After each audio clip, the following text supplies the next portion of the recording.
اب دیکھیے انسان کے ساتھ ساتھ ایک دیسی مزاج چلتا ہے۔ آدمی کہیں بھی چلا جائے تو میں گاڑی چلا رہا تھا تو میں نے دیکھا کہ گول دائرہ ہے، اس کے اوپر سے میں چکر کاٹ کے آؤں گا تو پھر میں اپنے گھر کی طرف مڑوں گا، تو یہ بڑی بےہودہ بات ہے، بیچ میں سے چلتے ہیں۔ اس وقت کون دیکھتا ہے، دوپہر کا وقت ہے، تو میں بیچ میں سے گزرا، وہاں ایک سپاہی کھڑا تھا، اس نے مجھے دیکھا اور اس نے پرواہ نہیں کی، جانے دیا کہ یہ جا رہا ہے، یہ نوجوان تو کوئی بات نہیں۔ جب میں نے دیکھا شیشے میں سے گردن گھما کے کچھ مجھے تھوڑا سا یاد پڑتا ہے، میں طنزاً مسکرایا، کچھ اپنی فیٹ کے اوپر، کچھ اپنی کامیابی کے اوپر۔ میں نے خوشی منانے کے لیے ایک مسکراہٹ کا پھول اس کی طرف پھینکا۔ جب اس نے یہ دیکھا کہ اس نے میری یہ ضد کی ہے تو اس نے سیٹی بجا کے روک لیا۔ اب وہاں پر سیٹی بجانا موت کے برابر تھی اور رکنا بھی۔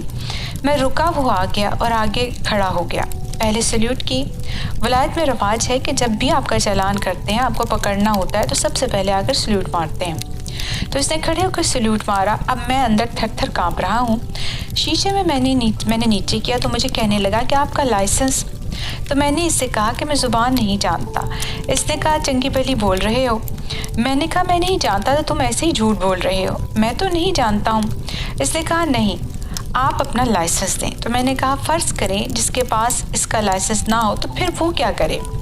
اس نے کہا کوئی بات نہیں، میں آپ کا چالان کر دیتا ہوں، پرچی پھاڑ کے تو یہ آپ لے جائیں اور جرمانہ جمع کرا دیں۔ میں تو ایسے ہی مانگ رہا تھا۔ میں نے کہا مجھ سے غلطی ہو گئی۔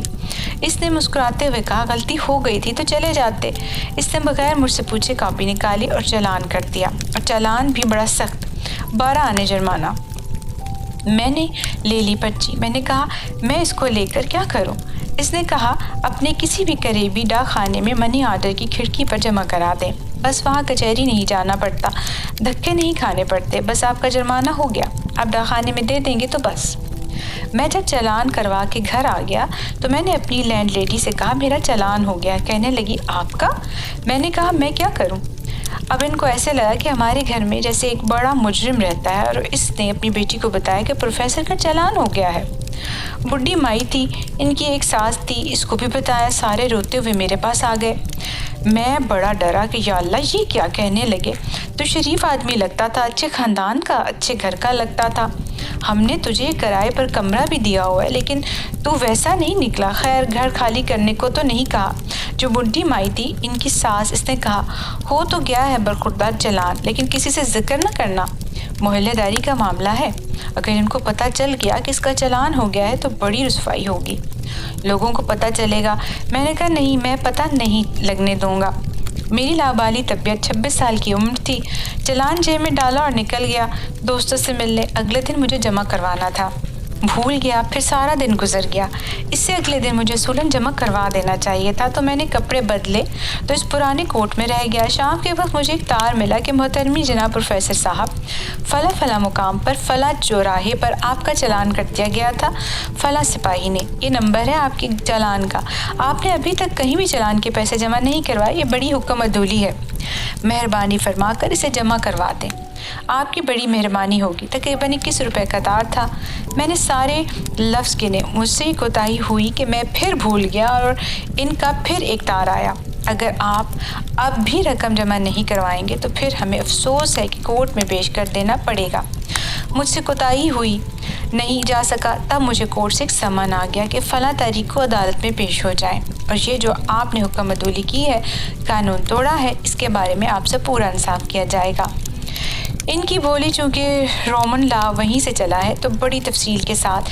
اب میں ڈرا، میری سٹی گم ہو گئی، پریشان ہوا کہ اب میں دیار غیر میں ہوں، کوئی میرا حامی و ناصر مددگار نہیں ہے، میں کس کو اپنا والی بناؤں گا؟ میرا ڈاکٹر تھا، ڈاکٹر ہالدی اس کا نام تھا، نوجوان تھا۔ میں نے اس سے کہا مجھے وکیل کر دو۔ اس نے کہا میرا ایک دوست ہے، اس کے پاس چلتے ہیں۔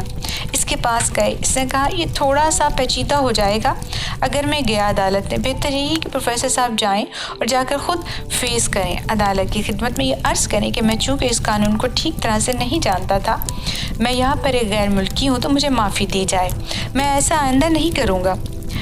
میں نے کہا ٹھیک ہے، چنانچہ میں ڈرتا ڈرتا چلا گیا۔ اگر آپ کو روم جانے کا اتفاق ہو تو آپ پیلس آف جسٹس، وہ رومن زمانے کا بہت بڑا وسیع و عریض ہے، اسے تلاش کرتے کرتے ہم اپنے جج صاحب کے کمرے میں پہنچے تو وہاں تشریف فرما تھے۔ مجھے ترتیب کے ساتھ بلایا گیا تو میں چلا گیا۔ اب بالکل میرے بدن میں روح نہیں ہے اور میں خوفزدہ ہوں اور کانپنے کی بھی مجھ میں جرأت نہیں، اس لیے کہ تشنج جیسی کیفیت ہو گئی تھی۔ انہوں نے حکم دیا، آپ کھڑے ہوں اس کٹہرے کے اندر۔ اب عدالت نے مجھ سے پوچھا کہ آپ کا چلان ہوا تھا اور آپ کو یہ حکم دیا گیا تھا کہ آپ یہ بارانِ تہ خانے میں جمع کروائیں، کیوں نہیں کروائے؟ میں نے کہا جی مجھ سے کوتاہی ہوئی، مجھے کروانے چاہیے تھے، لیکن اس نے کہا کتنے وقت عملے کا ضائع ہوا، کتنا پولیس کا ہوا، اب کتنا عدالت کا ہو رہا ہے، اور آپ کو اس بات کا احساس ہونا چاہیے تھا، ہم اس کے بارے میں آپ کو کڑی سزا دیں گے۔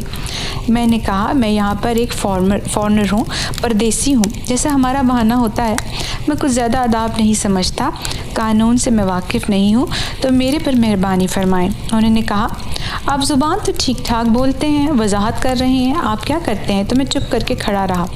پھر انہوں نے پوچھا کہ عدالت آپ سے پوچھتی ہے کہ آپ کون ہیں اور آپ کا پیشہ کیا ہے؟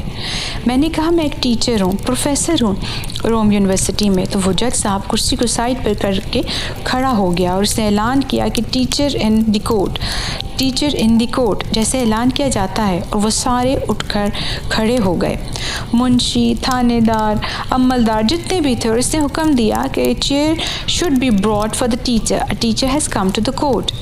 اب وہ کٹہرا چھوٹا سا، میں اس کو پکڑ کر کھڑا ہوں، وہ کرسی لے آئے، حکم ہوا کہ تو ٹیچر ہے، کھڑا نہیں رہ سکتا۔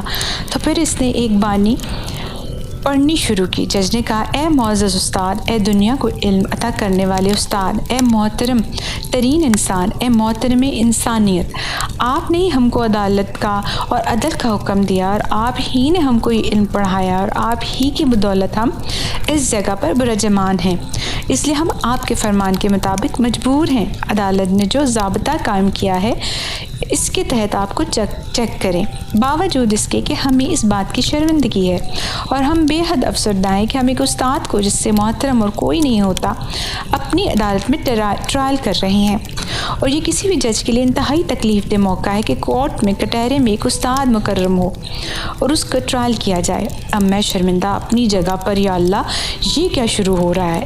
میں نے کہا حضور جو بھی آپ کا قانون ہے، علم یا جیسے کیسے بھی آپ کا ضابطہ ہے، اس کے مطابق کریں، میں حاضر ہوں۔ تو انہوں نے کہا ہم نہایت شرمندگی کے ساتھ اور نہایت دکھ کے ساتھ اور گہرے الم کے ساتھ آپ کو ڈبل جرمانہ کرتے ہیں، 1.5 روپے ہو گیا۔ اب جب میں اٹھ کے اس کرسی میں سے، اس کٹہرے میں سے نکل کر شرمندہ باہر نکلنے کی کوششیں کر رہا تھا، وہ جو جج اس کا عملہ تھا، اس کے منشی تھے، وہ سارے جناب میرے پیچھے پیچھے اور ٹیچر ان دا کورٹ جا رہے تھے کہ ہم احتراماً فائقہ کے ساتھ آپ کو رخصت کرتے ہیں۔ میں کہوں میری جان چھوڑے، یہ باہر نکل کے میرے ساتھ کیا کریں گے؟ آگے تک میری موٹر تک مجھے چھوڑ کے آئے، جب تک کہ میں وہاں سے سٹارٹ نہیں ہو گیا، وہ عملہ وہاں پر ایسے ہی کھڑا تھا۔ اب میں لوٹ کے آیا تو میں سمجھا یا اللہ میں بڑا معزز آدمی ہوں، اور محلے والوں کو بھی آ کر بتایا کہ میں ایسے گیا تھا اور وہاں پر یہ ہوا۔ وہ بھی جناب، اور میری جو لینڈ لیڈی تھی وہ بھی بڑی خوشی کے ساتھ محلے میں چوڑی ہو کے گھوم رہی تھی کہ دیکھو ہمارا یہ ٹیچر گیا اور کورٹ نے اتنی عزت کی، اس کی عزت افزائی ہوئی، تو میں یہ سمجھا کہ اس کے ساتھ ساتھ میری تنخواہ میں بھی اضافہ ہوگا۔ دیسی آدمی جو ہے نہ، وہ چاہے ٹیچر بھی ہو، وہ گریڈ کا ضرور سوچے گا، کتنی بھی آپ عزت دے دیں، کتنا بھی احترام دے دیں، وہ پھر بھی ضرور سوچے گا کہ مجھے کہیں سے 4 پیسے بھی ملیں گے کہ نہیں۔ میں نے اپنے ریکٹر سے پوچھا تو اس نے کہا نہیں، تنخواہ یہاں پروفیسر کی اتنی ہی ہے جتنی تمہارے پاکستان میں ہے، وہ کوئی مالی طور پر اتنے بڑے نہیں ہیں، لیکن عزت کے اعتبار سے بہت بڑے ہیں، رتبہ ان کا بہت زیادہ ہے، اور کوئی شخص یہاں کوئی بیوروکریٹ ہو یا یہاں کوئی جج ہو، آپ نے دیکھ ہی لیا، یہاں کا تاجر ہو، یہاں کا فیوڈل لارڈ ہو، وہ استاد کے رتبے کے پیچھے اس طرح چلتا ہے جیسے روم کے دنوں میں غلام اپنے آقا کے پیچھے چلتے تھے۔ مالی طور پر وہ بھی بیچارے ہیں، یہی ان کا کمال ہے کہ مالی طور پر کمتر ہیں لیکن رتبے کے اعتبار سے بہت اونچے ہیں۔ جیسے سقراط جو تھا، وہ اپنے کھنڈروں میں اور فورم میں کھڑا ہو کے ننگے پاؤں بات کرتا تھا، لیکن اس کا احترام تھا، وہ کوئی امیر آدمی نہیں تھا۔ میرا باس کہا کرتا تھا You have changed your profession for a handful silver.